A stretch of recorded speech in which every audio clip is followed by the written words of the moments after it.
Hey guys, it's Mark Cantor from South Florida Intervention, and today I once again have my lovely wife Julie with me. Hi everyone! And I actually get a lot of great feedback about having her with me in the video, so I think we're going to do more of that. I'm actually trying to convince Julie to spend a little more time helping me out with South Florida Intervention because she's such a natural. Anyway, I want to tell you, we haven't done a video in a while. I want to do a quick video. I'm kind of watching the timer. I don't want to go on too long. But do a video, kind of give you an update where we've been. I know for myself, in the last couple of weeks, I've had, I'll call it 3.5 interventions, which is great, and I'm really grateful for. I'm really grateful for these families. It's such an amazing experience for me to get to know these families, work with them, and see change happening, and see kind of the relief that parents have knowing their kid is in treatment. And I always tell moms and dads that when I call you and give you the debrief that your son, daughter's in treatment, that should be the best night's sleep you've ever had, because you know that night you don't have to wait up for them. They're somewhere safe. You're not going to get some call in the middle of the night. But the first intervention took me to Boulder, Colorado, where I was there for a couple of days. Phenomenal treatment center called Choice House. I really love those guys. I spent some time with them, really impressed with their program. Just really, again, one of those programs where I felt like I want to be part of this. This is amazing. Came back and did another intervention, and we went to Utah. We went to Ascend in American Fork, Utah, which is also an amazing program. Now it's a co-ed program for young adults, and spent time with those guys, and again really had the feeling that I want to be part of this. This is amazing. Then flew directly from there to Washington, D.C. to do an intervention with a young man coming out of detox, and brought him to Casa Colina outside of Dallas, which is a program I've used a number of times for kind of that age group, that 20s age group, and they do a phenomenal job. So I'm really excited. I was totally exhausted. That last day I was up from 3:20 in the morning to 1 o'clock in the morning. I almost got trapped in Dallas because of the ice and the storm. Yeah, but luckily I made it to Orlando. Yeah, and the airport, your flight was canceled. 99% of the hotels were sold out in Dallas. Hotels, big yeah. ice storm. But it was incredible. You somehow made it out on a flight. Well, I went back to the terminal. I said, I'm going to take a chance. I ditched the rental car, went back to the terminal, and Southwest is fantastic, and that's why I fly them a lot, and I actually do a shout out to them in my book as well, because they're very flexible. They help me out a lot. And this woman behind the counter was just willing to do whatever she could to help me get where I need to go. And I said, the closest you can get me to South Florida, get me anywhere. I mean, even if they sent me back to DC and I could get a hotel that night, that would have been great. Back to what you were saying, the fact that the parents could sleep that night knowing that their child who had fentanyl and heroin in his system was in a safe place, detoxing, safe and sound, in treatment, is an amazing relief for a family going through this kind of crisis. So I know you we're going on empty and exhausted, but just how worth it is it that you lose a little sleep, and that parent that's been struggling for 8 to 10 years with their kid addicted, not knowing whether the police are going to show up and say your kid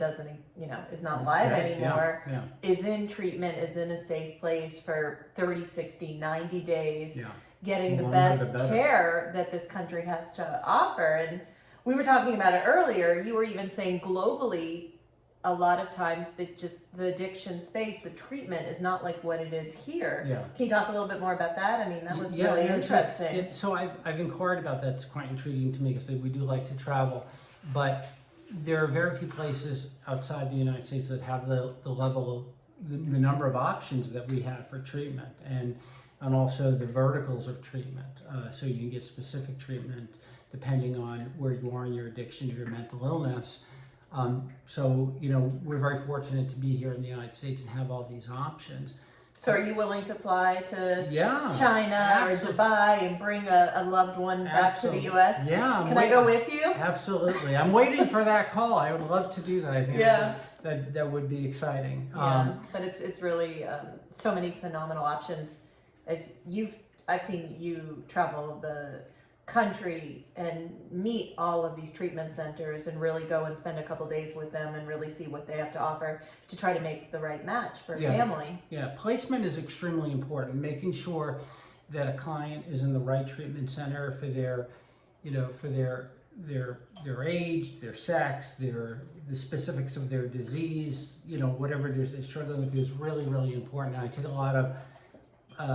lot of care in placing people. There are people out there that tend to place over and over at the same time, same places, which is fine. It's just not how I do it. I look for I look for a very specific fit, and I want to feel very good about a placement. But the last two interventions, these are definitely situations where had these two young people about the same age, a guy and a girl, not gotten to treatment, who knows what their fate would have been. It's just it doesn't get better on its own. It's such a, what do they say, a cunning and baffling disease. It is a baffling. It doesn't just get better. I think I've heard you talk about that addiction is like a mistress, and terrible analogy for a married couple, but it's like or it becomes the solution to you. You don't see it as the problem. It solves problems for you. So it's very hard to say to someone who's addicted, just stop. Why are you doing that to your family? Why are you doing that to your health? Because for them, it's a solution to a problem. Right. They don't identify it as the problem, so they don't want to give up, even if it's fentanyl, even if it's heroin or opioids and alcohol. It's true. Drugs and alcohol are, they are a good solution because they work, but then they don't work. They're it's like borrowing money. It feels great at the moment, it takes away the feeling and the stress and all that. Great analogy. But very quickly you owe that money back and a lot more, and that debt steamrolls. It takes, first it's one drink or one pill, and then it's 3 drinks and 5 pills, and it goes to the point of being potentially fatal if not treated. And these are good kids. I mean, every time you talk about going on another plane with someone's child, usually it's their child, sometimes it's their father, but it's usually someone's child, and you're on the plane and you're having these great conversations with them. I always hear you saying, I really like this person. Yeah, I do. These are good kids. These are good kids. Yeah. And they're suffering. And they're suffering. But they don't know how to let go of that drug or that drug because that has been their solution for so long. And there's so much fear in giving it up. Another thing is once you start to give it up and you're afraid of withdrawal, or you just what will life be like without it? But these are good kids, and often my time with that person is a very high quality time. On the last trip, my time with that young man, I really enjoyed spending the day with him. We had a lot of conversations about all kinds of different things. I learned things. Took him to Starbucks. Absolutely. We always stop. But you told him he was, with that case, this young man, you told him he was in his head a lot. Smart kid, yeah. But then he was because he was outsmarting himself. Absolutely. And you said you're too much in your head here, and that's gonna kill you with taking opioids and. But you've got to follow your heart and let go of all this of being so caught up in your head. Yeah, I told him, get out of here and get in here. And one thing I do tell people when I bring them to treatment before I leave them, and I stay with them during the admissions process and before I leave them, I always give them a hug, and I always tell them, if I can give you one suggestion, and that is to allow yourself to be vulnerable. Yeah. And I think this young man will. Yeah. Yeah. Some can. A lot of the other pattern I've seen, just because I've been, around. Is and this when you were in treatment 16 years ago, it's very common after, within the first 24, 40 hours for the kid or the addict to try to flee treatment or want to leave or make threats and manipulate. They're not in the right place. They shouldn't be there. Let me go. Yeah. I want to go home. And that's also part of the experience of what's the word when you let go, let God. But like, what is that? Yeah. So what it is, and I did this too, and I'm like, I think day 3 or 4 of treatment. Yeah, you were a runner. I was a runner. I gotta get the hell out of here. This is, I think you were at the airport. I think I made it as far as none of the family wanted you home at that point. Nobody wanted you home. We wanted you right back in treatment. Yeah. And you went back. And I did. Thank God. And you got a lot out of it. I did. But but we do account for that. That is part of it too. I am a fan. I am an advocate of placing people, young people, away from home.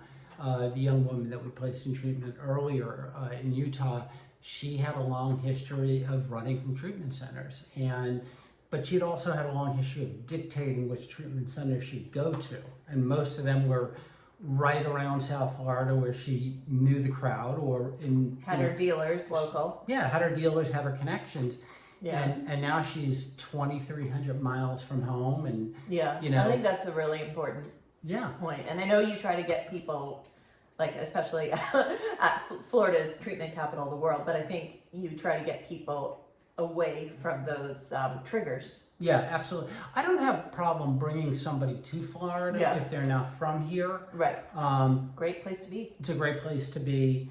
Again, it's about taking care and where we place them. But I do like that. And then, with this young man that came up where he was threatening to leave, and I talked to parents and said, hey, we've accounted for this already in putting him where he is. There's a lot of barriers for him leaving. And I have seen, I say kids, 20, 25, 26, 27, leave treatment, pack their suitcase, leave treatment. And because they are in an inconvenient place, they make it to the end of the ranch or the end of the, and they sit there and they go, okay, now what? And if they were in South Florida or they were, in DC near their home, it'd be an Uber ride. And the whole disaster would be back to not square one, but square zero. So. Yeah, one thing that someone called me about, because you weren't here, so I took, I spoke to someone, a neighbor, and they were just wondering if their friend was an alcoholic. And I remember it's really hard sometimes as a family member to know that your loved one, to really identify, are they really an addict? They only drink 2 days, they only binge on the weekends, and then they don't do this, or they said they'll stop. And there's some really good online assessments on, if you just Google how to tell if a loved one is an alcoholic, and they have these 20 question quizzes and that you can take just to help you as a family member assess if your loved one needs help. Yeah, real quick, and the easiest and the best one to go to is just go to alcoholicsanonymous.com. I think it's alcoholicsanonymous.org or AA.org or something. Sometimes it's just really hard to say. It's hard to put that label on someone you love, and you just want them to get better. And usually someone who's addicted is a master manipulator. They're brilliant, they're highly creative, but they will say, oh, no, I can control my drinking or drugging. And they're high functioning. They're very high functioning, very smart, those types of quizzes will help you. Yeah, but and that's true, and that's a great point, because you've got people that they do well at work, they're getting promotions, they're doing things, and except the fact their wife and children can't frickin' stand the sight of them anymore and hate their guts. So I like to look at the whole picture. Yes, the addiction part is a huge part of it and the driver, but it's a quality of life issue. So if you may say, hey, I only drink on the weekends, but you have no relationship with your spouse and your kids, and you're depressed. That's not okay. Right. That person benefits from treatment. That person benefits from sobriety. So you don't have to be in a trench coat under a bridge, right? With a the pint in your pocket. You can be at the law firm, you can be at the accounting firm, or be at the airline or whatever it is, and be pretty high functioning. But beneath the surface, there is a terrible crisis. I don't want to go too long because we do go long, and I can talk all day. What's going on in the mentoring space right now? Oh, well, next time. But I do want to give a shout out because you've written a book on helping family members with doing, a guide to an intervention for family members. So I'll just take my time. I do mentoring, I do corporate mentoring, and we've worked with a lot of addiction centers and facilities, helping them mentor their staff, helping their leaders mentor and support their staff to lower burnout rates and really share the wisdom that they have. Real quick, what is the business case for mentoring? It's not just a kumbaya, a feel good. There is a tangible profit to what is that? Well, it's you're going to have a huge savings, a huge financial savings, because mentoring is absolutely proven to drive employee engagement, productivity, retention rates. In one study were 20% higher, and it saved the company $6.4 million in turnover and losing their most valuable high potential employees. When people take time and care about each other, they want to stay. It's creating community. And I think your field of recovery is, there's a lot, there are people, I've done some work with Hazelton, Betty Ford, and there are people that have been there 20 years, 30 years. They stay in the space because they feel purpose. But purpose plus helping each other and creating that human connection. But a formal mentoring program is the way to go. And especially in the addiction space, and where there's high burnout, and we need to learn from each other. And it just doesn't benefit the mentee or the sponsee. It benefits something you've told me that something like people who mentor or sponsor are promoted 6 times more in their career. Significantly higher. And an interesting fact, pretty much anyone who makes over $100,000 a year, male and female, like the vast majority will say they have a mentor. So a mentor helps you, and then when we're mentored well, we mentor others well. And the whole world of 12-step programs are built on mentoring. It's based on getting a sponsor, helping each other in the rooms, mentoring each other through the 12 steps. And that's what the 12-step, the beauty is that you don't isolate. And corporate America can learn a lot about corporate America can learn a lot about mentoring from the 12-step programs. And I think it's true too that people, it's not like it was 25, 30 years ago where somebody would get a job and they'd stay there for, a career. People do move, and is money always the driver of that? People don't leave jobs, they leave leaders. People do not leave jobs, they leave managers if they don't feel that they can make a difference at your company. If they do, and I tell companies all the time, if you don't mentor your millennials, they will leave. And most millennials now will ask, do you have a mentoring program? Do you have a mentoring initiative? And most minority leaders will ask, do you have a sponsor initiative? Who's going to champion me up the ladder? They know the hiring room is not a meritocracy and need to be championed, need to be mentored. So there's a lot there, but I don't want to take any more time. But I'm really proud of you. I mean, I think just seeing you, I know I don't get to see you as much at home, but seeing you on the road doing your thing. When I dropped you off, I saw a whole family around you at a detox facility, and everyone was going in to get that young woman into treatment, and there was a lot of fear that she would run. And she was on a plane. I know you had a great talk with her. And she got to treatment, and the family slept well. So you don't always get to sleep so well, but the families are sleeping well, and that's what's really worth it. So I really admire what you've built here with South Florida Intervention, and I like being part of the journey. You are part of the journey. You're a very important part of the journey. Thank you. I always joke that I say that I don't know if I've helped anybody in the time I've been doing this, but I know that I feel a lot better.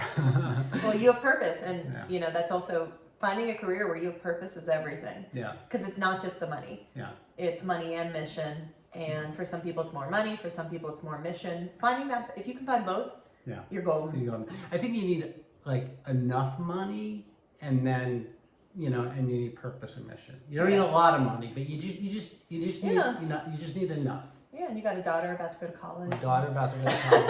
So. Anyway, we've gone on 20 minutes. 20 minutes, too long. So anyway, thanks for watching this. We really appreciate it. Subscribe to this channel. Do a thing, do a like, and if you... How do people reach you, Mark? Call me, 202-390-2273, or visit our website, which is southfloridaintervention.com. And if you're in Washington, D.C., it's Capital Intervention. AL or OL? Either one.